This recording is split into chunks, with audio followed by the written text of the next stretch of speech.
अस्सलामुअलैकुम बच्चों, कैसे हैं आप सब लोग। आई होप कि आप सब लोग बिल्कुल ठीक होंगे, खैरियत से होंगे। My name is Kamran Shah and you guys are watching our YouTube channel AK education.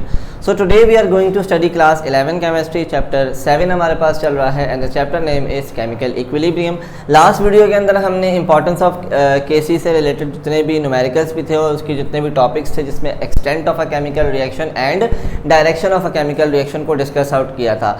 आज की वीडियो के अंदर हम इस चैप्टर का मोस्ट इंपॉर्टेंट टॉपिक डिस्कस करने जा रहे हैं and the topic name is Lee Chatelier principal, या फिर आप इसको ये भी कह सकते हैं कि फैक्टर अफेक्टिंग इक्विलिब्रियम। ठीक है, कि वो कौन से फैक्टर्स हैं जो इक्विलिब्रियम को डिस्टर्ब कर सकते हैं या इक्विलिब्रियम को इफेक्ट कर सकते हैं। अच्छा, जब चैप्टर स्टार्ट हुआ था तो हमने इस बारे में पढ़ा था कि इक्विलिब्रियम एक ऐसी कंडीशन होती है जब rate of forward reaction rate of reverse reaction के बराबर हो जाता है और ख़ुद से ये कभी भी डिस्टर्ब नहीं हो सकता अनटिल और अनलेस कि हम इसके अंदर कोई एक्सटर्नल जो है चेंजेस ना करें। तो जो ली चैटलियर थे, हम बाकायदा टॉपिक का आगाज़ करते हैं और ये बात मैं आपको बता दूं कि ये मोस्ट इम्पॉर्टेंट जो है ये क्वेश्चन है और पेपर के पॉइंट ऑफ व्यू से बहुत इंपॉर्टेंट है। ये क्वेश्चन लॉन्ग के अंदर आता है और पिछले 12-13 सालों से ये क्वेश्चन जो है मस्ट आ रहा है, तो इस साल भी जो है ये क्वेश्चन लाजमी आएगा। तो आपने इस क्वेश्चन की लाजमी प्रिपरेशन करनी है और बहुत सिंपल है, कॉन्सेप्चुअली है, आपने समझना है और इससे रिलेटेड एक छोटा सा न्यूमेरिकल भी आपके उसी लॉन्ग सेक्शन के अंदर आता है, तो उसने आपने उसको लाजमी अटैम्प्ट भी करना है। तो क्या कहता है ये प्रिंसिपल, आज हम देख लेते हैं। इन 1884 ली चैटलियर नाम का एक साइंटिस्ट था जो कि एक फ्रेंच केमिस्ट हैं।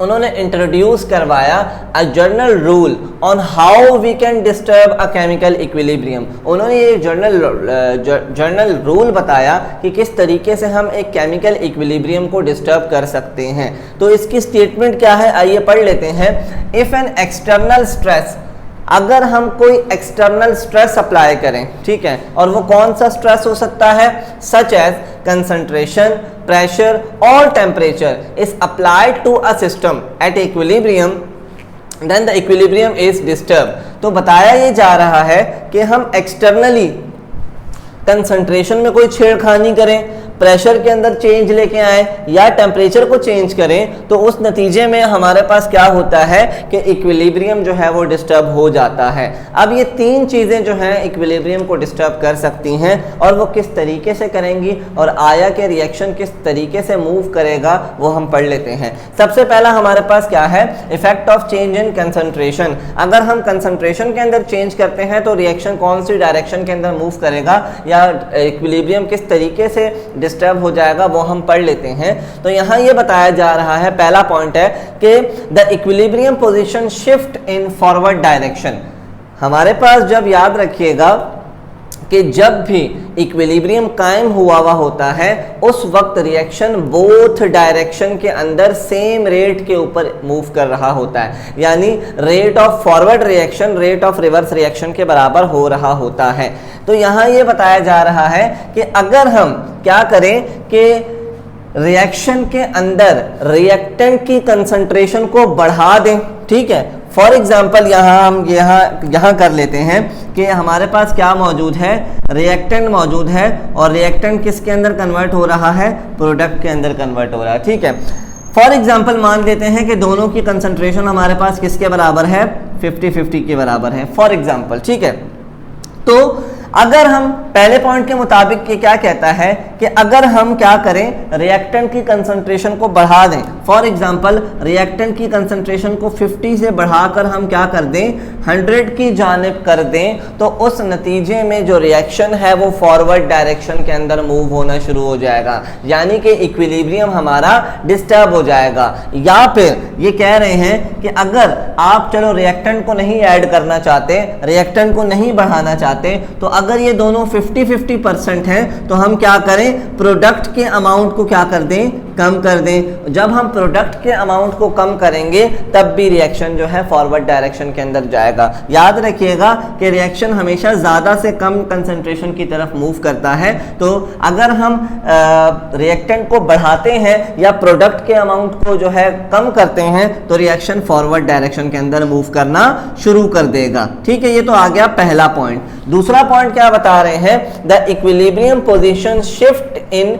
Backward direction if reactant is remove और प्रोडक्ट इज एडेड। अब यहां देखें कि हमारे पास दोनों की कंसंट्रेशन क्या है, बराबर है। यहां ये बता रहे हैं कि अगर हम रिएक्टेंट की कंसंट्रेशन को क्या कर दें, कम कर दें, यानी इसको क्या कर दें 25% कर दें, तो रिएक्शन जो है बैकवर्ड डायरेक्शन के अंदर मूव करना शुरू कर देगा, यानी ज्यादा से कम की जानिब वो मूव करेगा। ये तो पहला पॉइंट बता रहे हैं। अगर वो कह रहे हैं कि चलो मान लो कि आपने रिएक्टेंट की कंसंट्रेशन को कम नहीं करना चाह रहे, तो आप ऐसा कर दें कि प्रोडक्ट की कंसंट्रेशन को बढ़ा दें। जब आप प्रोडक्ट की कंसंट्रेशन को बढ़ाएंगे तो रिएक्शन जो है वो फॉरवर्ड डायरेक्शन के अंदर बैकवर्ड डायरेक्शन के अंदर मूव करना शुरू कर देगा। तो दो केसेस हैं कि अगर हम रिएक्टेंट की कंसंट्रेशन को कम करते हैं तब भी रिएक्शन बैकवर्ड डायरेक्शन के अंदर जाएगा, और प्रोडक्ट की कंसंट्रेशन को बढ़ाते हैं तब भी रिएक्शन बैकवर्ड डायरेक्शन के अंदर मूव करेगा। तो ये बहुत सिंपल सी चीज है, इसमें कोई ज्यादा समझने वाली चीज इसमें है नहीं, ठीक है। नेक्स्ट हमारे पास क्या चीज है, effect of change in pressure, ठीक है। आइए इसको भी देख लेते हैं। तो इफेक्ट का प्रेशर का इफेक्ट सिर्फ एक कंडीशन, दो कंडीशन जब होंगी किसी भी केमिकल इक्विलिब्रियम के अंदर, तब ही प्रेशर का इफेक्ट जो आएगा वो क्या है, effect of pressure change alter the effect of pressure change, अगर हम प्रेशर को चेंज या कम करते हैं, alter the position of equilibrium, वो सिर्फ उसी कंडीशन में इक्विलिब्रियम को डिस्टर्ब करेगा if all the reactants and products are in gaseous state. पहली शर्त क्या बताई जा रही है कि अगर आप चाहते हैं कि प्रेशर को कम या ज्यादा करने की वजह से हमारे पास रिएक्शन फॉरवर्ड या बैकवर्ड डायरेक्शन में मूव करे और इक्विलिब्रियम डिस्टर्ब हो जाए, तो पहली शर्त ये बता रहे हैं कि रिएक्टेंट्स और प्रोडक्ट्स जो दोनों हैं वो हमारे पास सारे के सारे गैसियस स्टेट के अंदर होने चाहिए। दूसरी शर्त क्या है, दूसरी शर्त ये है कि number of moles of product should not be equal to number of moles of reactant. यहां ये बताया जा रहा है कि पहली शर्त तो क्या है कि रिएक्टेंट और प्रोडक्ट दोनों के दोनों गैसियस स्टेट के अंदर होने चाहिए। चलो भाई ये शर्त तो हमने इनकी मान ली। दूसरी बात ये बता रहे हैं कि दूसरी शर्त ये है कि हमारे पास रिएक्टेंट और प्रोडक्ट दोनों के जो नंबर ऑफ मोल्स हैं वो बराबर नहीं होने चाहिए। फॉर एग्जांपल कि अगर यहाँ पर कंसंट्रेशन क्या है 2 है तो यहाँ क्या होनी चाहिए 3 होनी चाहिए, अगर यहाँ पर 3 है तो यहाँ पर क्या होनी चाहिए 2 होनी चाहिए। अगर दोनों की कंसंट्रेशन यानी नंबर ऑफ मोल्स बराबर हो गए तो उस कंडीशन के ऊपर भी इक्विलिब्रियम का प्रेशर का कोई चेंज भी जो है मुतासर नहीं करेगा इक्विलिब्रियम को। तो ये दो कंडीशन आपने याद रखनी है, ठीक है। तो हमारे पास एग्जांपल है, 3 इक्वेशन मैंने आपके सामने लिखी हैं और 3 इक्वेशन को हम जो है 1 बाय 1 देखेंगे कि इनके अंदर प्रेशर को इंक्रीज करने पर क्या हो रहा है और डिक्रीज करने पर क्या हो रहा है, ठीक है। तो सबसे पहले हम देखें, हमारे पास एक इक्वेशन है PCl5, यानी कि ये भी हमारे पास क्या मौजूद है, गैसियस फॉर्म के अंदर है, ये भी गैसियस फॉर्म के अंदर है, ये भी गैसियस फॉर्म के अंदर है, तीनों गैस फॉर्म के अंदर है। यानी कि पहला रूल तो हमारा क्या हो गया, ठीक। दूसरा क्या बता रहे हैं, दूसरा बता रहे हैं कि number of moles of product और रिएक्टेंट आपस में बराबर नहीं होने चाहिए। तो नंबर ऑफ मोल्स देख लेते हैं, 1 + 1 क्या हो गया 2, ठीक है। 1 + 1 क्या हो गया 2 के बराबर आ गया, ठीक है। जबकि अगर हम यहां देखें रिएक्टेंट साइड पे तो कंसंट्रेशन क्या है, मोलर कंसंट्रेशन हमारे पास, मोलर कोफिशिएंट जो है वो 1 है। तो यहां आप देख सकते हैं कि हमारे पास जो रिएक्टेंट की कंसंट्रेशन है, मोलर जो नंबर ऑफ मोल्स है वो कम है और प्रोडक्ट के नंबर ऑफ मोल्स क्या है, ज्यादा है।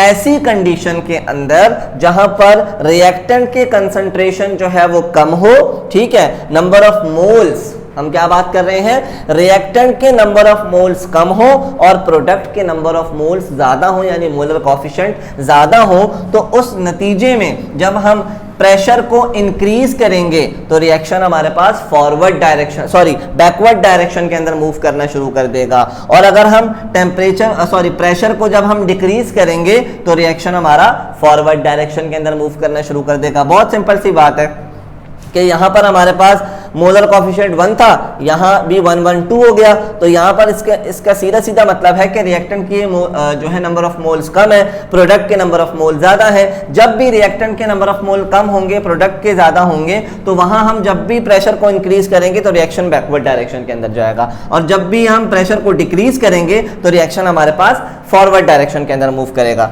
दूसरी एग्जांपल पे आ जाते हैं। यहां पर देखें कि हमारे पास number of moles of product देखें तो 1 + 1 ये आ गया हमारे पास 2, और यहां अगर हम देखें तो 3 + 1 यहां आ गया हमारे पास 4। तो यहां हम ये देख सकते हैं कि हमारे पास रिएक्टेंट के मोल्स ज्यादा हैं और प्रोडक्ट के मोल्स जो है वो कम है। ठीक है, तो ऐसी कंडीशन के अंदर जब हम प्रेशर को इंक्रीज करेंगे तो रिएक्शन फॉरवर्ड डायरेक्शन के अंदर आएगा, यानी इसका उलट हो जाएगा। ठीक है, और जब भी हम प्रेशर को डिक्रीज करेंगे तो रिएक्शन बैकवर्ड डायरेक्शन के अंदर मूव करना शुरू कर देगा। बहुत सिंपल सी बात है। ठीक है, यानी एक दफा फिर से बता देता हूं कि जब रिएक्टेंट के नंबर ऑफ मोल्स ज्यादा होंगे, प्रोडक्ट के नंबर ऑफ मोल्स कम होंगे, तो उस नतीजे में हमारे पास प्रेशर इंक्रीज करने पे रिएक्शन फॉरवर्ड डायरेक्शन के अंदर जाएगा, इक्विलिब्रियम डिस्टर्ब हो जाएगा, और रिएक्शन प्रेशर को डिक्रीज करने पर रिएक्शन बैकवर्ड डायरेक्शन के अंदर मूव करना शुरू कर देगा।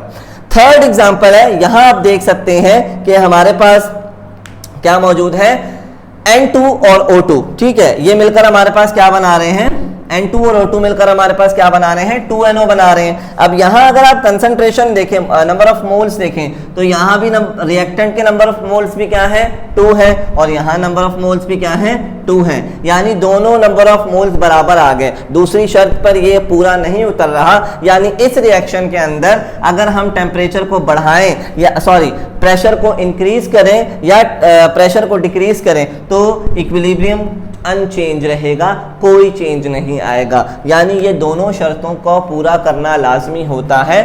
कि पहली शर्त क्या, कि सारे रिएक्टेंट और प्रोडक्ट आपस में गैसियस फॉर्म के अंदर होने चाहिए, और दूसरा क्या, कि number of moles of product number of moles of reactant के बराबर नहीं होने चाहिए। ठीक है, तो ऊपर वाली दोनों इक्वेशंस के अंदर दोनों जो है बराबर नहीं थे, तो वो इक्विलिब्रियम को डिस्टर्ब कर रहा था, एक प्रेशर को इंक्रीज और डिक्रीज करना। लेकिन तीसरी इक्वेशन के अंदर हम आप देख सकते हैं कि दोनों के नंबर ऑफ मोल्स बराबर हैं, तो अनचेंज कंडीशन है, कोई भी चेंज इसके अंदर नहीं आया। ठीक है, लास्ट है हमारे पास effect of change in temperature. अब टेम्परेचर का किसी भी केमिकल इक्विलिब्रियम के ऊपर क्या रिएक्शन होता है या क्या असर पड़ता है। ठीक है, तो जिन भी रिएक्शन के अंदर जो है टेम्परेचर का अमल दखल होता है, ऐसे रिएक्शंस को हम क्या कहते हैं, थर्मोकेमिकल रिएक्शंस कहते हैं। क्या कहते हैं, थर्मोकेमिकल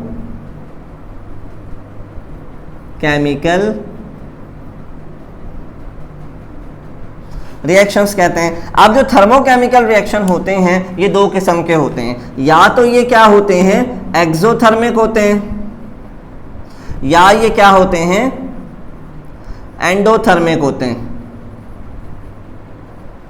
ठीक है, तो थर्मोकेमिकल रिएक्शन जो होते हैं या तो ये एक्सोथर्मिक होते हैं या ये एंडोथर्मिक होते हैं, या तो इसमें से हीट एनर्जी रिलीज हो रही होती है या तो हीट एनर्जी एब्जॉर्ब की जा रही होती है। तो यहां जैसे हम देखें कि हमारे पास ये चार्ट आपकी बुक के अंदर मौजूद है, मैंने यहाँ पर सिर्फ लिखा है उसको। एक रिएक्शन है हमारे पास, N2 और 3H2 हमारे पास मिलकर क्या बना रहे हैं, कि हमारे पास बना रहे हैं NH3, यानी अमोनिया की फॉर्मेशन हो रही है। और यहाँ आप देख सकते हैं कि डेल्टा H हमारे पास क्या है, change in enthalpy. Delta H क्या होता है, चेंज इन एंथैल्पी, यानी किसी भी रिएक्शन के दरमियान कितनी हीट एनर्जी एब्जॉर्ब हुई या रिलीज हुई, उसको हम डेल्टा H से डिनोट करते हैं। ठीक है, तो डेल्टा H की वैल्यू अगर हमारे पास क्या आती है, नेगेटिव, माइनस में आती है, उसका मतलब ये होता है कि रिएक्शन क्या है, एक्सोथर्मिक है। ठीक है, और ये दूसरा रिएक्शन है, N2 और O2 मिलकर 2NO बना रहे हैं। ठीक है, तो यहाँ पर आप देख सकते हैं कि यहाँ पर डेल्टा H की वैल्यू हमारे पास क्या आ रही है, डेल्टा H की वैल्यू हमारे पास पॉजिटिव में आ रही है, और पॉजिटिव का मतलब क्या होता है कि रिएक्शन क्या है, एंडोथर्मिक है। ठीक है, जब भी वैल्यू जो हमारे पास डेल्टा H की वैल्यू है वो नेगेटिव में आएगी, उसका मतलब है कि रिएक्शन क्या है, एक्सोथर्मिक है, यानी हीट एनर्जी रिलीज हो रही है। और जब भी हमारे पास डेल्टा H की वैल्यू क्या आएगी, पॉजिटिव में आएगी, यानी प्लस में आएगी, तो दैट मीन्स कि हीट एनर्जी एब्जॉर्ब हो रही है, यानी कि ये एंडोथर्मिक रिएक्शन है। अब इन कंडीशंस के अंदर अगर हम टेम्परेचर को चेंज करेंगे तो क्या इफेक्ट पड़ेगा? अगर डेल्टा एच की वैल्यू नेगेटिव में है, डेल्टा एच की वैल्यू किस में है? नेगेटिव में है, यानी कि वो एंडोथर्मिक रिएक्शन है। तो इस कंडीशन में जब हम टेम्परेचर को इंक्रीज करेंगे तो रिएक्शन बैकवर्ड डायरेक्शन के अंदर जाएगा, और जैसे ही हम टेम्परेचर को डिक्रीज करेंगे रिएक्शन फॉरवर्ड डायरेक्शन के अंदर मूव करना शुरू कर देगा। ठीक है, याद रखिएगा इस बात को।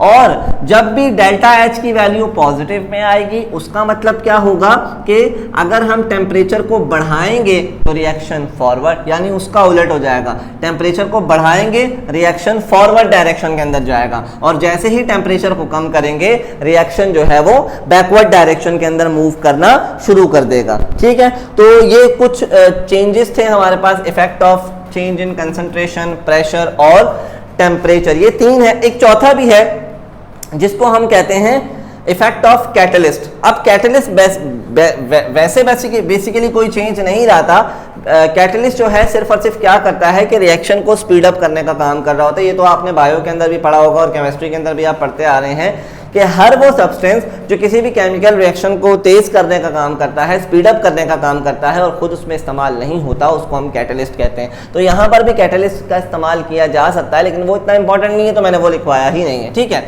तो यहाँ पर हम देखें कि सेल्फ असेसमेंट है आपके पास बुक में, और यहाँ आपके पास एक इक्वेशन दी हुई है। PCl5 ब्रेक हो रहा है, डिकम्पोज हो रहा है, टूट रहा है PCl3 और Cl2 के अंदर। ठीक है, और यहाँ इन्होंने डेल्टा एच की वैल्यू हमें क्या दे दी? नेगेटिव में दे दी। तो कह रहे हैं predict the direction when the following stress is applied. आप हमें डायरेक्शन बताएं किसी भी इस केमिकल रिएक्शन की जब इन तीनों कंडीशंस को अप्लाई किया जाएगा। अब कौन सी कंडीशन है? प्रेशर को इंक्रीज करेंगे तो क्या होगा, टेम्परेचर को इंक्रीज करेंगे तो क्या होगा, और अगर हम रिएक्टेंट की कंसंट्रेशन को बढ़ाएंगे तो क्या होगा। तो सबसे पहले हम देख लेते हैं कि हमारे सारे रूल अप्लाई होते भी हैं या नहीं। तो सबसे पहले कह रहे हैं कि प्रेशर को इंक्रीज करेंगे तो क्या होगा। तो प्रेशर का इफेक्ट तभी आता है जब तमाम के तमाम हमारे पास जो रिएक्टेंट और प्रोडक्ट गैसियस फॉर्म के अंदर हों, तो ये तमाम के तमाम गैसियस फॉर्म के अंदर ही मौजूद हैं। ठीक है, पहली शर्त तो पूरी हो रही है। और दूसरी शर्त क्या होती है? Number of moles of product reactant के बराबर नहीं होने चाहिए। तो यहाँ नंबर ऑफ मोल्स क्या है? 2, और यहाँ नंबर ऑफ मोल्स क्या है? 1। तो जाहिर सी बात है दोनों बराबर नहीं है। और ये कौन सी कंडीशन है कि number of moles of reactant कम है और number of moles of product ज़्यादा है। तो इस कंडीशन में ये मैंने आपके सामने लिखवाया हुआ है कि जब भी number of moles of reactant कम होंगे और number of moles of product ज़्यादा होंगे तो प्रेशर को जब भी हम इंक्रीज करेंगे तो रिएक्शन कौन सी डायरेक्शन के अंदर मूव करेगा? बैकवर्ड डायरेक्शन के अंदर मूव करेगा। तो यहाँ हम लिख सकते हैं कि बैकवर्ड डायरेक्शन के अंदर रिएक्शन जो है ये मूव कर रहा होगा। पहला क्वेश्चन आंसर हो गया हमारा ए पार्ट का। कह रहे हैं कि टेम्परेचर को डिक्रीज करने पर क्या होगा, जबकि हमारे पास ये वैल्यू जो है वो किस में है? पॉजिटिव आ रही है डेल्टा एच की वैल्यू। और जब भी डेल्टा एच की वैल्यू पॉजिटिव में आए दैट मीन्स कि वो एंडोथर्मिक रिएक्शन है। और एंडोथर्मिक रिएक्शंस के अंदर जब भी हम टेम्परेचर को डिक्रीज करते हैं तो रिएक्शन बैकवर्ड डायरेक्शन के अंदर आता है। तो यहाँ हम लिख सकते हैं बैकवर्ड डायरेक्शन। और यहाँ थर्ड में हमें बताया जा रहा है कि अगर हम PCl5 यानी कि कंसंट्रेशन ऑफ रिएक्टेंट को बढ़ा दे तो क्या होगा। तो जब भी हम यहाँ ऊपर पढ़ के आ चुके हैं कि रिएक्टेंट की कंसंट्रेशन को ऐड करेंगे या बढ़ाएंगे तो रिएक्शन हमारे पास कौन सी डायरेक्शन के अंदर मूव करेगा? फॉरवर्ड डायरेक्शन के अंदर मूव करेगा। ठीक है, तो ये बहुत सिंपल सा क्वेश्चन था। ठीक है, इसी से रिलेटेड आपकी बुक के अंदर एक एग्जाम्पल भी है, वो आपका होमवर्क है, वो आपने खुद करनी है। बहुत सिंपल है, बहुत आसान है। सिर्फ ये रूल्स आपने अपने माइंड के अंदर रखने हैं कि क्या किस तरीके से ये रूल अप्लाई होते हैं। ठीक है, तो आई होप कि ये टॉपिक आपको अच्छे तरीके से समझ आ गया होगा। अगर इससे रिलेटेड कोई भी क्यूरी है, कोई भी क्वेश्चन है तो लाजमी हमसे कमेंट सेक्शन के अंदर पूछिएगा। और इस क्वेश्चन को लाजमी आपने रिमेंबर करना है क्योंकि ये मोस्ट इंपॉर्टेंट है according to your paper point of view. तो इंशाल्लाह नेक्स्ट वीडियो के अंदर हम नेक्स्ट टॉपिक्स लेके आएंगे। तब तक के लिए अपना बहुत सारा ख्याल रखिएगा। अल्लाह हाफिज़।